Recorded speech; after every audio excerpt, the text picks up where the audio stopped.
Rocky Mountain Construction, better known as RMC, has taken the amusement park industry by storm over the last decade. To some, they may seem to be unstoppable.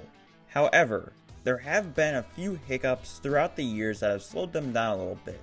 I'm not saying they're going out of business, but they could hit a rough patch at some time in the future. Today, I'll be explaining why RMC could struggle in the future. Before we get into the video, I'd just like to say that I, for one, don't think that RMC is on a decline, but I have noticed some flaws in their business. I still think that they have one of the brightest futures in the industry, but that isn't what this video will be focused around. I will talk about how RMC can or will overcome these problems later in the video, so stick around for that to gain more perspective on the issue. Also, please don't just read the title of the video and get outraged just because you think it's not even a good question. Watch the whole video and then make your decisions. If you don't want to do that, that's fine with me. Just please don't come here to hate. And before we jump into our first reasons, it would be a huge help of the channel if you could like this video and subscribe to join the WNY gang.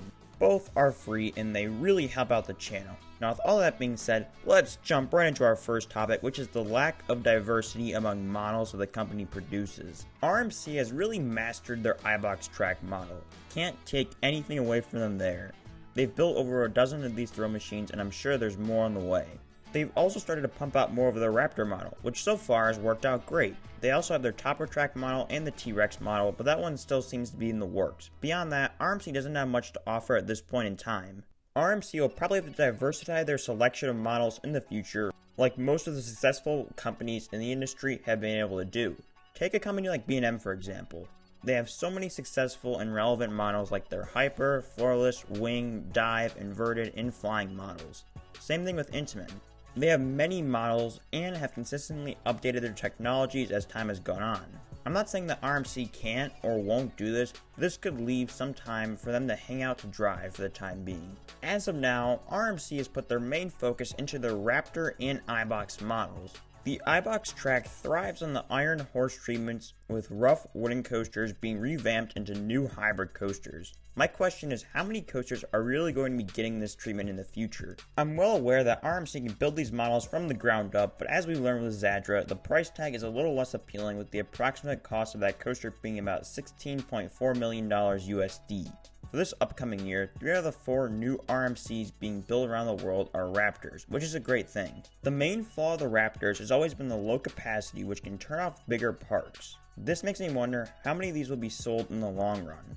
I think that the T-Rex could offset the lack of bigger investments, but that model seems a little ways out. Overall, RMC is going to have to increase their diversity of models if they want to continue their run of success. Next, we'll be addressing the company's issues with the Topper Track model. I held off on talking about it earlier in the video because it's not really that successful of a model. The whole point of this model is for marketability. This model is very similar to the hybrid model. This model has fallen off in the last couple of years. One flaw that makes some of the Topper Track coasters weaker is the roughness. Heck, the Lightning Rod is getting a significant retract just to make it more maintainable. However, compared to most coaster models, it's not really that flawed. The issue is the hybrid coaster is a marketing ploy now, so the marketing isn't even that big of a deal for most parks. As far as we know, this model might be finished. The last installations of this model happened in 2016. We all thought that this model was just getting started with Lightning Rod and Wildfire coming out in the same year, but it seems like the reign of the Topper Track is just about over. The nail in the coffin was probably the construction of Zadra. That coaster was the first ever ground up iBox we've ever seen. Also, Energylandia marketed as a wooden coaster anyway, so I guess that's acceptable now. That feels like more of salt in the wound for the Topper Track. It's unfortunate, but I don't think we'll be seeing any new Topper Track models coming anywhere. Tracking back to what I said earlier about the lack of diversity, if this is true, there's really only 2 models that RMC is selling, hence killing the diversity of the company's products even more. Limited clientele. My next point involves the potential buyers of the models that RMC produces. If you take into account what RMC is offering the parks, there's really no reason for parks to buy more than 1 or 2 of their coasters right now. I'm going to put you in the perspective of a mid-sized park that has no wooden coasters that need the Iron Horse treatment. The only real offering that RMC gives this park is the Raptor model, which is a great offering, but maybe that particular park is concerned with the throughput of the Raptor and passes on it. RMC doesn't really have anything that offers said park, while another company that has more options give this park more offerings. Like I mentioned earlier with the iBox model, there's only so many parks that actually have coasters that might be worth giving this treatment to. Also, it appears that RMC is struggling to get companies like Cedar Fair to buy into their products. I'm very interested in seeing what the future could hold for a chain like SeaWorld is actually doing their first project with RMC this season with Iron Gwazi. Six Flags works very well for them for the time being, so you could expect for them to be the recipients of RMC's next new models. Independent parks have helped RMC get more opportunities, but RMC will have to expand their horizons to keep their appeal up. I also don't think theme park chains will add RMCs either. I know Universal has made some big investments in the thrill coasters, but RMC probably won't cut it with their throughput standards. This isn't a major problem, but I think for what it's worth, it's something to keep an eye on.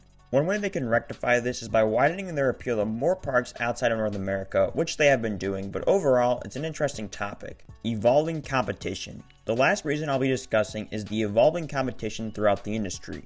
Many companies have seen RMC's success as of late and have made moves to try and take advantage and taste some of RMC's success. RMC was really the first company to make an efficient single rail coaster, but now Intamin is trying to compete with them through the Hot Racer model. Now, I will say that the Hot Racer is a completely different style of coaster than the Raptor, but Intamin did take the single rail model at a launch. I still think that Intamin is taking RMC's idea, which is pretty much directly trying to compete with them. I don't think this will stop RMC. This could set up an issue for RMC trying to spread the Raptor model outside of North America, because Intamin is set up much better to put Hot Racers wherever they are needed. Also, we have to take a look at GCI's Titan track, which is very similar to the iBox track model. I'm not the biggest fan of this model. Actually, I made a video expressing my thoughts on it. You can go check that out using the iBox link on your screen. But nevertheless, I do think it does form some sort of a threat to the iBox track model being spread across America. GCI has already gotten Six Flags' attention, so I'm wondering if GCI can get some of RMC's business. One more thing to take a look at is the addition of inversions to wooden coasters, with the Gravity Group and GCI looking at the concept as well. This is another response to what RMC did with the Topper track, further pushing toward the end of that model. The growing competition to the new kid on the block should be fun to see how RMC reacts to these new competitors, but they do pose a significant challenge. I just listed a bunch of reasons why RMC is going to have a challenging future in the industry, but I think they can definitely manage it. As I mentioned earlier, I think RMC will get past these obstacles. RMC is one of the most innovative manufacturers we've ever seen, and I don't see that changing anytime soon.